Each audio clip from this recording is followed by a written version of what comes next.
Hey Rip City, this is Scoot Henderson, and it's time to open a briefcase with Casey Holdahl. Greetings, Blazer fans, and welcome to The Briefcase, presented by Spirit Mountain Casino. Episode 156 of The Briefcase, presented by Spirit Mountain Casino.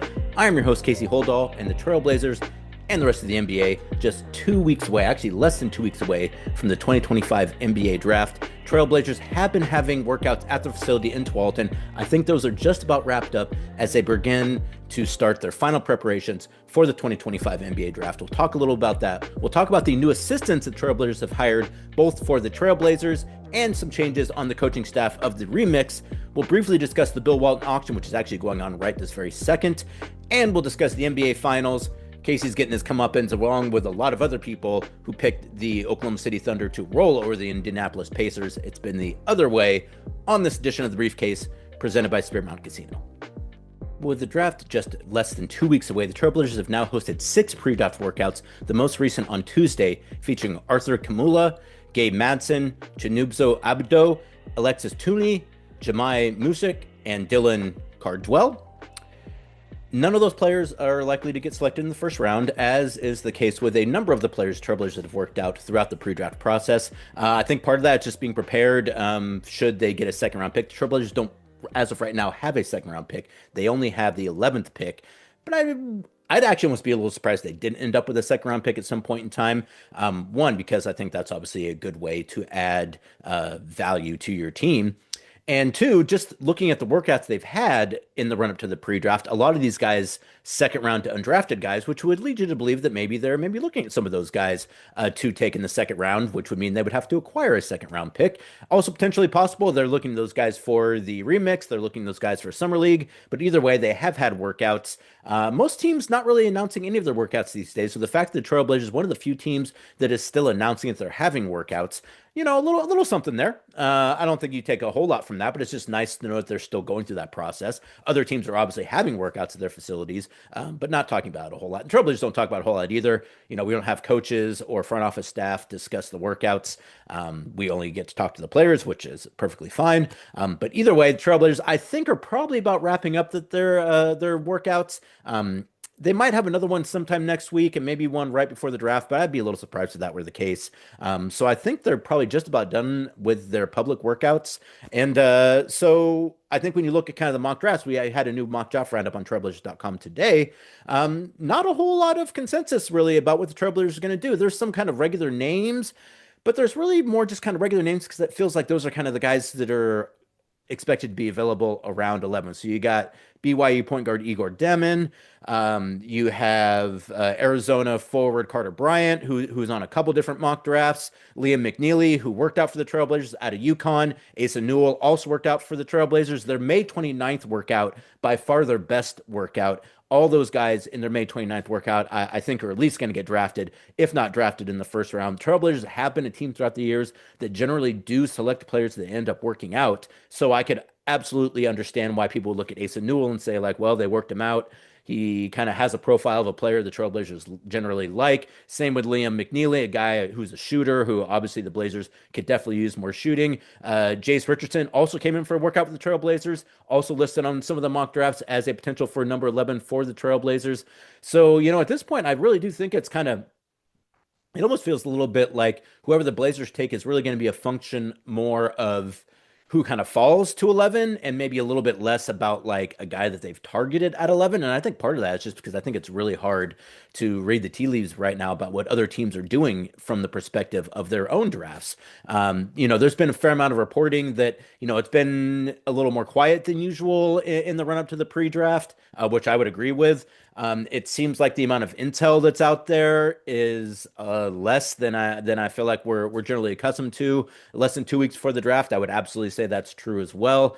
And I think part of that is just because, the first, obviously, 2 picks, I think, are pretty well squared away. Everything after that, I think there's a lot of debate about kind of who the best players at 3, 4, 5, 6, 7, 8 are. And that's obviously going to have a lot of downstream effects for 8, 9, 10, 11, 12. So, I think that the fact that there isn't just a whole lot of consensus about like who the best players in this draft are. I think a lot of this draft is kind of eye of the beholder in terms of what a team likes or what they're looking for their team. I think we're seeing now in the NBA, I mean, you look at the Pacers and the success they're having, and even to a lesser extent, Oklahoma City, that it's less about high-end stars right now. I mean, obviously you want the best players available and you would much rather if you could come out of this draft with the best player, you would absolutely want to do that. But I think we're also seeing too that teams, you need to have kind of a broad talent level in order to be successful right now under this current CBA. And so I think for a lot of teams, I think you're maybe a little more willing to draft guys who are a little bit older. And part of that is because guys are staying in college longer now because of NIL. So, a lot of the talent you're going to be able to get is going to be older. But guys who maybe before you'd be a little reluctant to draft because, they're a few years older than some of their other contemporaries, I think those guys are more likely to get drafted now. So I think that kind of messes up the pool a little bit, or doesn't mess up the pool, but it makes it a little more difficult to predict what teams are going to do.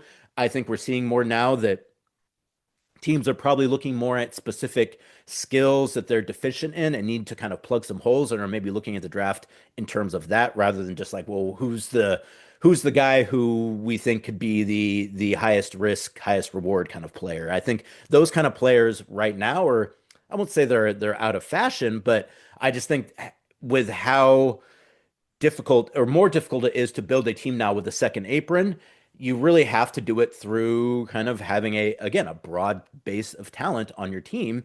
And I think because of that, that's maybe kind of changed what some teams are interested in acquiring. So I think we're kind of seeing the results of that with not having as much, again, consensus or intel out there about what are some of the teams considering, what are they looking at. It does seem like there's a lot of teams too that are at least considering trading their pick, which, first round lottery guys, that doesn't seem to happen. Or I should not first round lottery guys. It doesn't seem to happen a whole lot on, but there's a fair amount of rumors. In fact, I would say the most rumors about this draft is the potential for trades in the top 10. So, we don't have a whole lot of consensus about anything right now, which I think makes for a really exciting draft. And I also think it gives you a whole lot of opportunity if you're the Trailblazers to go a bunch of different directions. You can use the number 11 to pick on a player you like because it seems to me that at 11, you're going to be able to get a quality player in this draft.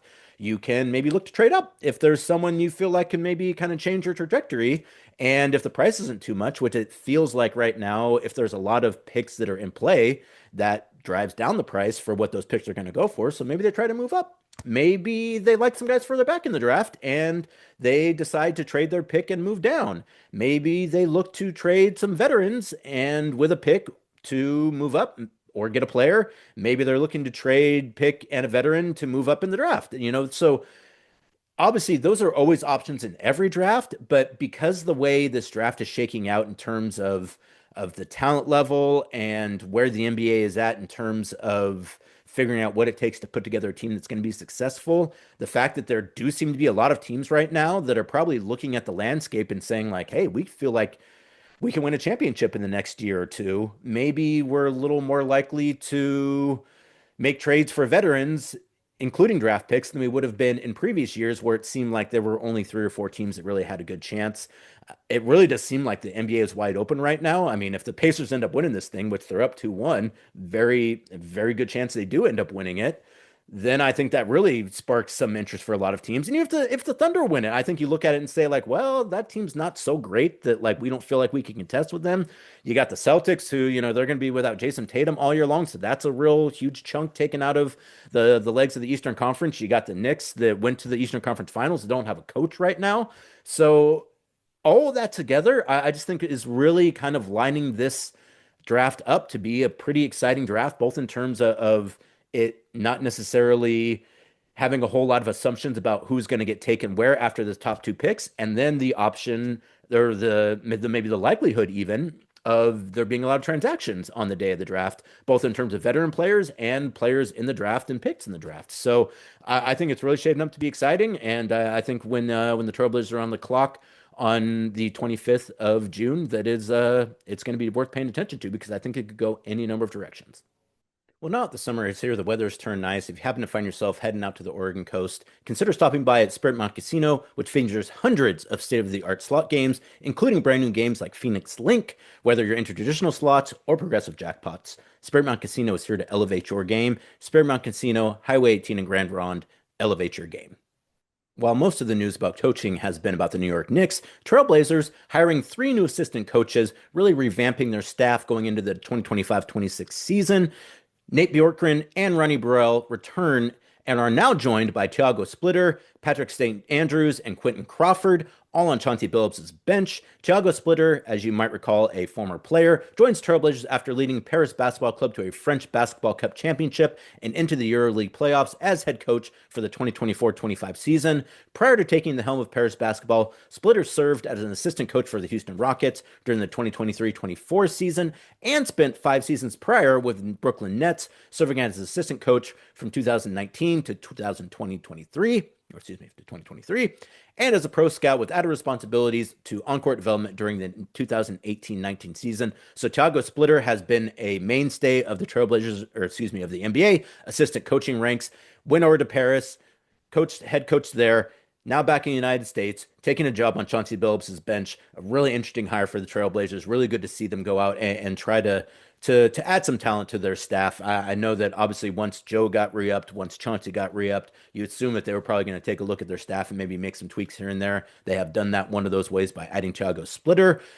When it comes to Patrick St. Andrews, he was most recently served as assistant coach with the Memphis Grizzlies for the last 2 seasons. Prior to his 2 seasons with the Grizzlies, St. Andrews spent 5 seasons from 2018 to 2020 or to 2023. God, that's hard to say. With the Milwaukee Bucks, serving as a member of the Bucks 2021 NBA championship coaching staff that led the Bucks to the best regular season record in the NBA. So he's got a ring as an assistant coach as well. A native of State College, Pennsylvania, St. Andrews earned his first assistant coaching role with the Atlanta Hawks in 2017 after as a first assistant in 2014.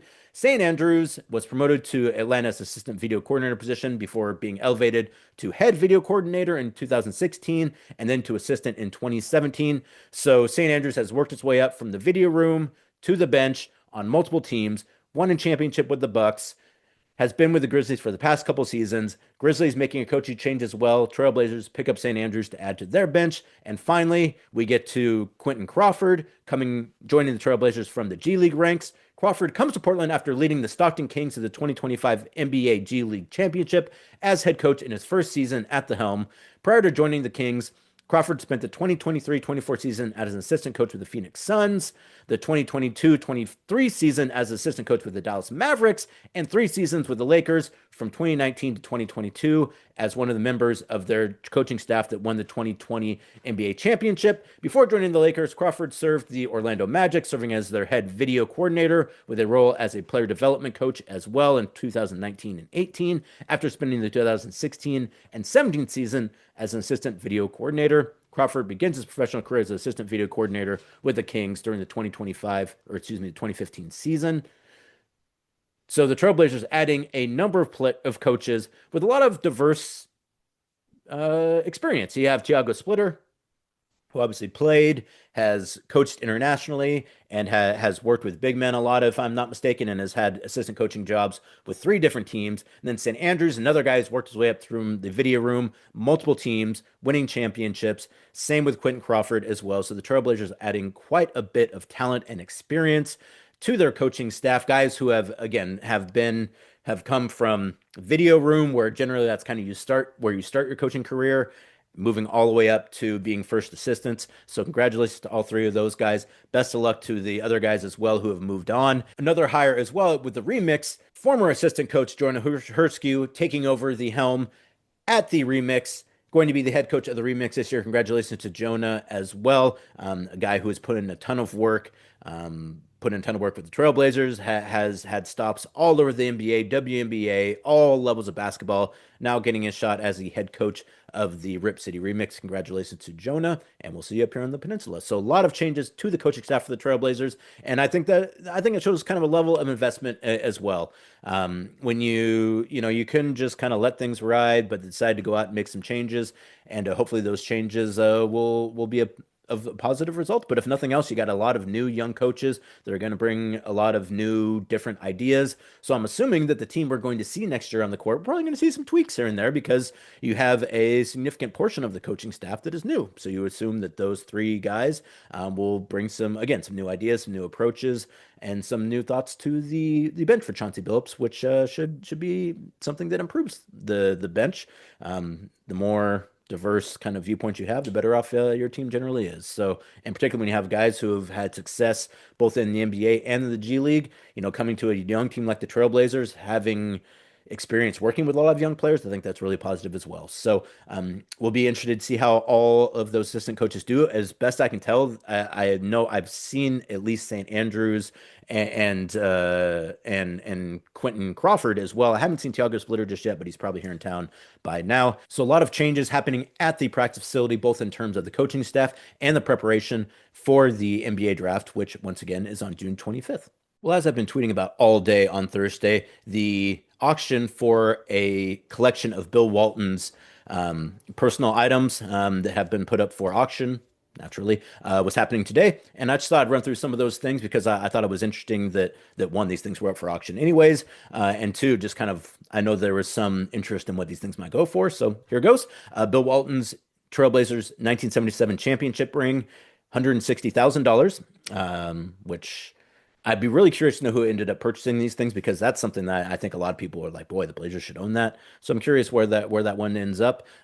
The shirt that he wore during the championship parade that says Wallace Park on it, $4,700 for that. His teepee, which was initially listed as low as $500, which I thought was insane, ends up going for $30,000. Shout out to whoever bought Bill Walton's teepee. That is absolute history. His 1986 Boston Celtics championship ring sold for $81,000. So his Trailblazers championship ring going for almost double his Boston Celtics championship ring, which, that makes some sense. A much larger figure in Trailblazers history than in Celtics history, though he did win Sixth Man of the Year with the Boston Celtics year. They won that championship. So shout out to Bill for that. But it seems like a lot of his stuff went really well. The jersey that he wore in the game that ended the Bruins win streak, they lost to Notre Dame. That sold, I think that was one of the highest selling items for $220,000 for that uniform, which I was wondering too, like, was that a UCLA alum who bought that uniform or was it a Notre Dame alum that bought that uniform? Because I think you can make an argument that it's a better item for a Notre Dame alum than it is for UCLA alum. But maybe UCLA, one of their fans was just trying to repatriate that, and obviously a lot of money in Los Angeles, so that would make a little sense too. But glad to see that all that stuff has got great new homes. Obviously, cherished memorabilia. Aaron Fentress had a story with Bill's wife, and she was talking about how Bill was basically a hoarder, collected all kinds of stuff. If you look through the lots in that auction, you can absolutely tell Bill didn't throw out a whole lot of stuff, particularly stuff that he thought was interesting. A whole lot of Grateful Dead stuff in there as well, up to and including 3 pairs of the Grateful Dead dunks that came out a few years ago, size 17s. I think went for less than you probably could buy them if they weren't owned by Bill Walton. Now, granted, they're 17, so that's a little hard to wear, but I thought that was kind of interesting. And one of his road bikes too went for like under $1,000, which, there's not a whole lot of 7-footers out there. But if you're a 7-footer and you want to have a bike, you couldn't buy a bike retail that you would want to ride for under $1,000, and you could have bought Bill Walton's bike for, I think, like $950, which, it just goes to show that sometimes, like, some of those auctions, when so much stuff gets put up, a lot of times it's like, well, hey, I could just use this as an item outside of it belonging to Bill Walton. So, I think Bill probably gave away a lot of that stuff too, seeing as how, being a 7-foot guy, he knows the trials and tribulations of finding things you can actually use and fit and wear. So hopefully, whoever purchased all those things is going to get good use out of them and really cherish them, because I know I got outbid for a number of items. The in-house journalist salary does not pay well enough to be able to afford the finer things in Bill Walton's over. Though I was pretty close to getting his Oregon Sports Hall of Fame ring. If I hadn't been actually recording this podcast at the time, I maybe would have cost myself a little bit of money on that because I really did want it. But either way, I'm glad to see that. I'm assuming that other Blazer fans were able to purchase those things. And so if you do end up having those things, reach out to me. I'd love to see it. Maybe even do a story about it, actually. That'd be kind of fun.